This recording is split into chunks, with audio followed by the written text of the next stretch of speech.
Assalamualaikum warahmatullahi wabarakatuh. Ketemu lagi dengan saya di Kisah Mereka. Dan kali ini spesial momen saya bisa berjumpa dengan Ibu Erlita Sari Amsakar yang notabene adalah istri Wakil Wali Kota Batam. Nah, untuk sesi kali ini kita ingin membahas bagaimana pengalaman kisah seorang Erlita Sari Amsakar menjadi orang yang pernah mengalami COVID ya, jadi alumni pasien COVID-19 ya.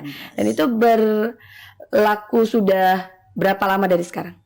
Itu sudah sekitar hampir 3 bulanan, Pak Dewi. Udah 3 bulan yang lalu. Iya. Terus masih ada nggak rasa-rasa sampai sekarang yang berbeda dari ketika normal sebelum kena sama sekarang kena?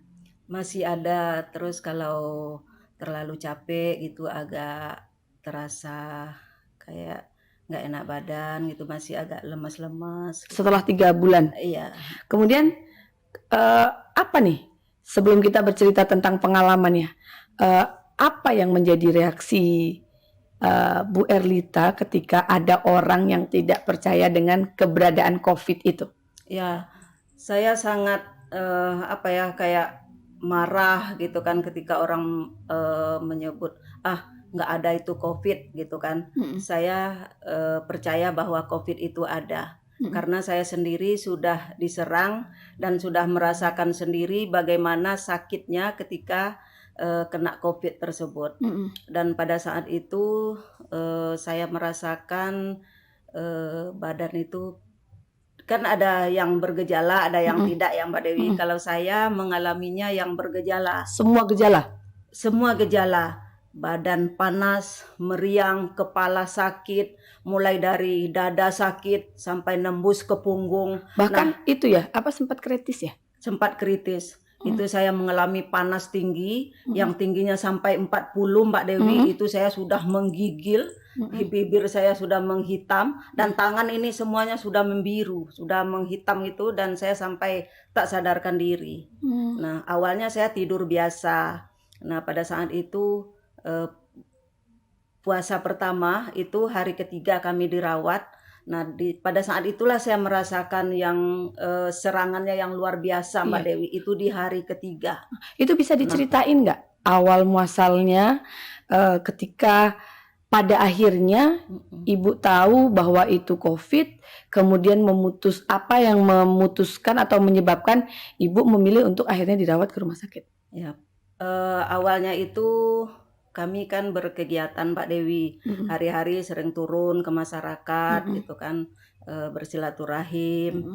Nah, terus pada suatu hari kami ada acara di salah satu hotel.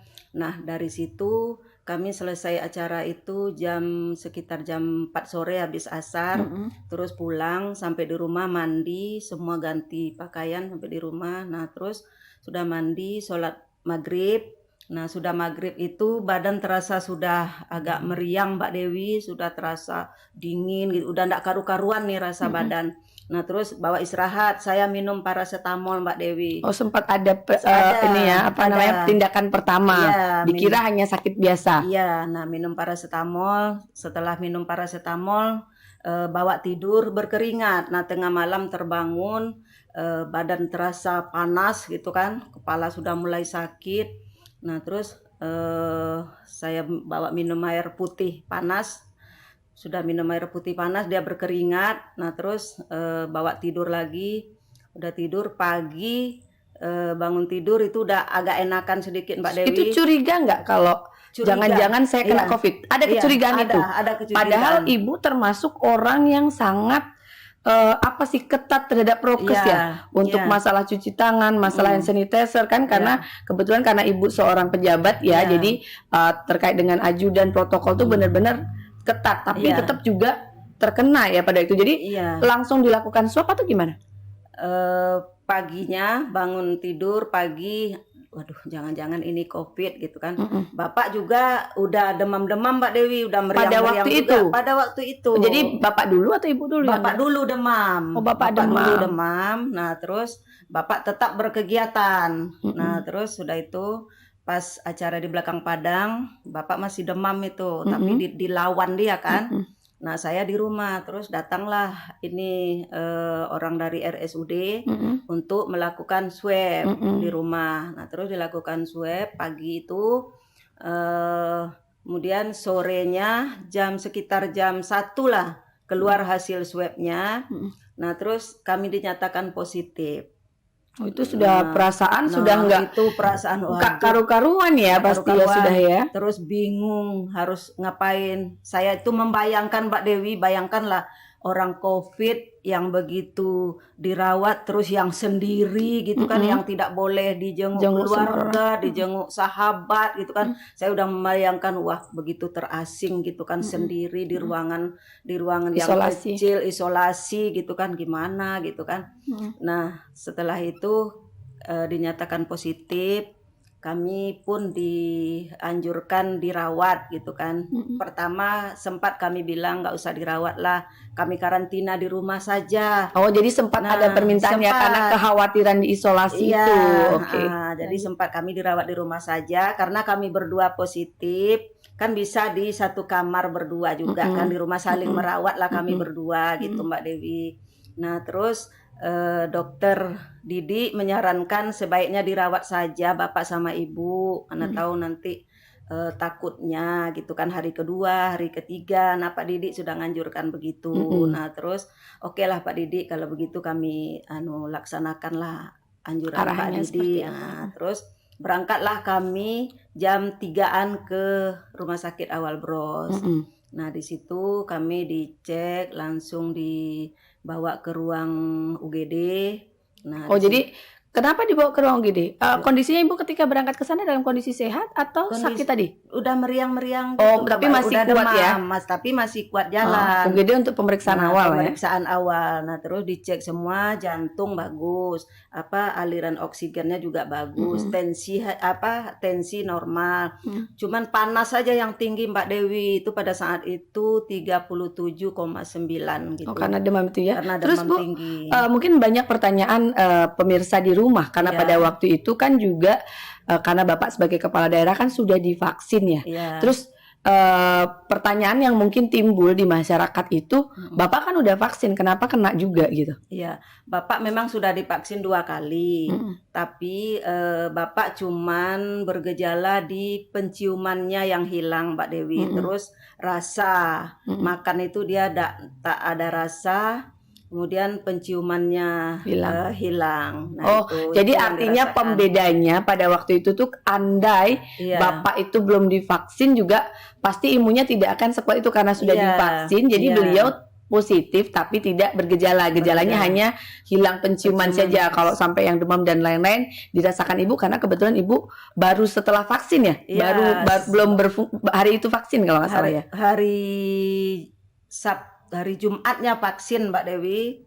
Hari Sabtunya terkena. Oh, jadi artinya gitu. Memang mungkin punya Bapak secara imun sudah ada. Jadi meskipun terkena COVID imunnya kuat. Ya. Jadi kalau yang Ibu pada waktu itu mungkin belum bereaksi vaksinnya, pas kena jadinya langsung ngedrop. Nah, terus Bu terkait dengan Ibu kan katanya mengalami sempat yang masa kritis ya. Bahkan Bapak bercerita sempat hopeless gitu ya. Ibu sempat ngeblank kemudian sudah pakai alat-alat dan segala macam. Mungkin bisa diceritakan pengalamannya. Itu pada hari ketiga ya Mbak Dewi. Pada saat itu pas puasa pertama, di hari ketiga kami di rumah sakit, jam 5:30, jam 5.30 ya tepatnya. Saya masih berkomunikasi sama anak-anak, sudah buka gimana persiapan untuk buka pertama gitu kan. Nah, sudah itu sempat ngobrol panjang lah sama anak-anak Mbak Dewi. Nah, terus setelah itu badan sudah makin menggigil, panas sudah semakin tinggi. Kemudian tapi posisi baring ya? Posisi baring. Sudah di ruang posisi inap. Baring, iya, udah di ruang inap. Nah, terus saya bilang sama anak-anak, sudah dulu ya Nak, Mama sudah menggigil ini, sudah ndak tahan gitu kan Mbak Dewi. Iya Mama istirahat aja gitu kan. Ya sudah, setelah itu saya bilang Pak, Mama istirahat dulu ya, sudah menggigil ini gitu kan, tambahlah selimut gitu.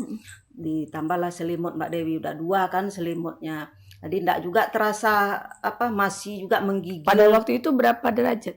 40 Mbak Dewi. 40 derajat. 40 derajat. Itu dimana semua orang tuh saking panasnya bahkan Iya, bergerak pun susah ya? Susah kan.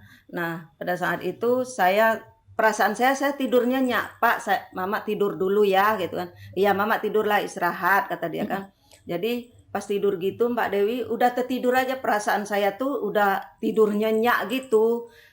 Udah nggak ada kejadian apa-apa gitu. Kan kita udah nggak tahu ini kan, perasaan tadi tidur.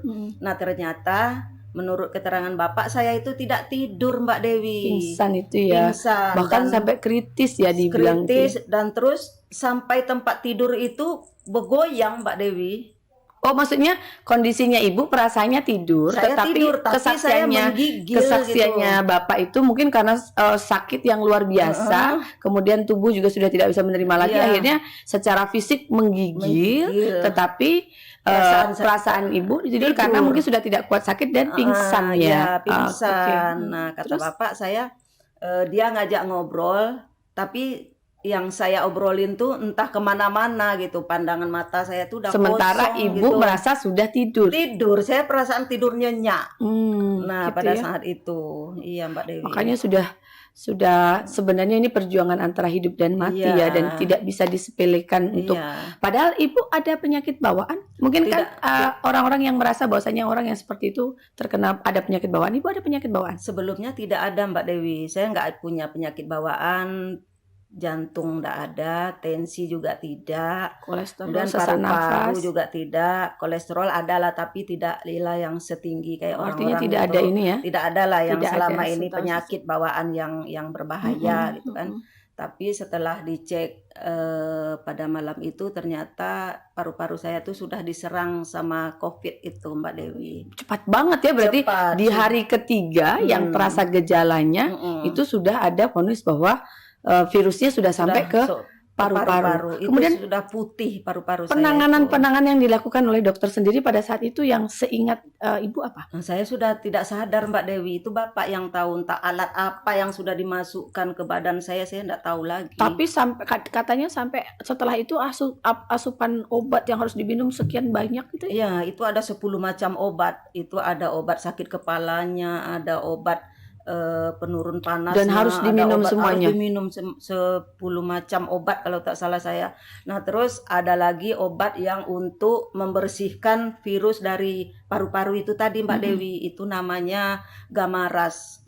Nah, Gamaras inilah yang membuat saya cepat siuman dari pingsan. Dan katanya tadi, Mbak harganya Dewi. cukup mahal ya? Harganya cukup mahal Mbak Dewi. Jadi pemirsa jangan sepele terhadap penyakit ini, karena ternyata dan itu tidak ditanggung oleh BPJS Tidak kalau untuk yang ditanggung. Gamaras Iya, ini itu ya. Jadi biaya mungkin sendiri. pemirsa juga jadi mulai mempertimbangkan hal-hal yang terkait itu. Iya. Jangan terlalu, ya silahkan saja menganggap enteng atau menganggap santai, Iya. tetapi ingatlah bahwa ketika virus ini menyerang itu sudah tidak sesimpel yang difikirkan gitu kan. Kemudian apa reaksi dan tanggapan anak-anak pada saat ibu kritis? Bapak ada ngasih kabar atau justru Bapak menenangkan atau seperti apa? Bapak belum mengasih kabar. Nah, terus setelah saya sadar, Bapak baru ngasih kabar ke anak-anak bahwa Mama tadi sempat nggak sadar. Nah, terus sekarang gimana Pak? Nah, video call lah sama anak-anak. Tapi saya belum bisa ngomong Mbak Dewi. Masih kayak belum sadar betul gitu. Masih blank gitu kan. Dan orang-orang di sekeliling tuh saya sempat berpikir saya nih buta apa gitu Mbak Dewi. Karena mata saya itu kabur Mbak Dewi. Kayak di film-film itu berarti ya? Kayak misalnya ada film yang habis siuman itu terus langsung kabur dulu gitu ya? Kayak gitu Mbak Dewi, nggak nampak. Sedangkan suster-suster itu saya nggak nampak Mbak Dewi. Entah siapa susternya saya nggak nampak. Dan katanya dokternya sudah dipenuhi dengan semua alat medis ya? Rupanya di kiri kanan saya nih, sini dokter, sini suster. Dokter entah berapa orang Mbak Dewi yang masuk ke dalam pada malam itu. Iya. Cuman saya nggak nampak. Bapak aja saya nggak nampak Mbak Dewi. Dari mana Bapak gitu kan saya nggak nampak. Jadi memang benar-benar itu nyata gitu ya, terkait dengan ada bahasa terkait ada orang di COVID kan dan lain-lain itu tuh ya wallahu alam semuanya terkembali, tetapi ibu adalah salah satu saksi hidup gitu ya yang merasakan bahwa terkena COVID, padahal ibu termasuk orang yang sangat ketat terhadap prokes yang diterapkan gitu Iya, ya. iya. Bu, trauma apa yang pada akhirnya saat ini melekat di Ibu setelah terkena COVID? Traumanya kalau bepergian itu Mbak Dewi, saya selalu siapkan hand sanitizer. Nah, terus kayak terpaksalah menjaga jarak dengan masyarakat gitu Mm-mm. kan. Kalaupun kami mengadakan acara, agak-agak tak berani Mbak Dewi Karena dekat-dekat sama orang karena berarti trauma itu traumanya tuh tadi. karena itu melekat Iya, banget kejadiannya sehingga trauma itu masih ada terkait dengan iya, itu. Mungkin ada pesan atau mungkin masukan kepada pemirsa di rumah, iya. bagaimana yang bisa Ibu pesankan ke pemirsa di rumah barangkali yang saat ini mungkin pernah mengalami hal yang sama gitu kan, ataupun yang belum mengalami, ataupun juga yang masih tidak percaya keberadaan COVID. Mungkin Ibu ada yang ingin disampaikan? Iya. Baiklah bapak-bapak, ibu-ibu yang ada di rumah, karena pengalaman saya sudah terkena COVID, saya berpesan kepada masyarakat Kota Batam, mari kita sama-sama saling menjaga protokol kesehatan. Kalau berpergian membawa sanitizer, jangan lupa cuci tangan, memakai masker, terus hindari kerumunan. Kalau tidak penting-penting sangat, jangan keluar rumah. Nah, itu pesan kami untuk ibu-ibu dan bapak-bapak. Jaga anak-anak kita, jaga keluarga kita, sahabat kita, supaya terhindar dari COVID-19. Karena ini adalah penyakit yang sangat berbahaya. Nah, mungkin itu pesan dari saya. Baik, Terima Ibu. kasih. Sebelum kita tutup bincang-bincang kita pada sore hari ini, Ibu, mungkin ada 5 pertanyaan yang ingin saya sampaikan ke Ibu dan bisa dijawab spontan agar kita tahu bagaimana pada akhirnya Ibu setelah mengalami COVID-19 ini. Iya. Baik, Ibu, obat apa jamu? Jamu, Pasar atau supermarket? supermarket, Zoom meeting atau rapat tatap muka? Zoom meeting, Berkegiatan atau diam di rumah? diam di rumah, Makan di warung atau dibungkus? dibungkus. Betul-betul Ibu memang trauma menghadapi COVID ini ya. Baik pemirsa, itu tadi perjumpaan kita. Terima kasih sekali Ibu Erlita Sari Amsakar yang telah memberikan sedikit kisahnya dari kisah mereka yang mungkin bisa kita mengambil hikmahnya. Dari saya sekian, terima kasih. Salam, assalamualaikum warahmatullahi wabarakatuh. Waalaikumsalam.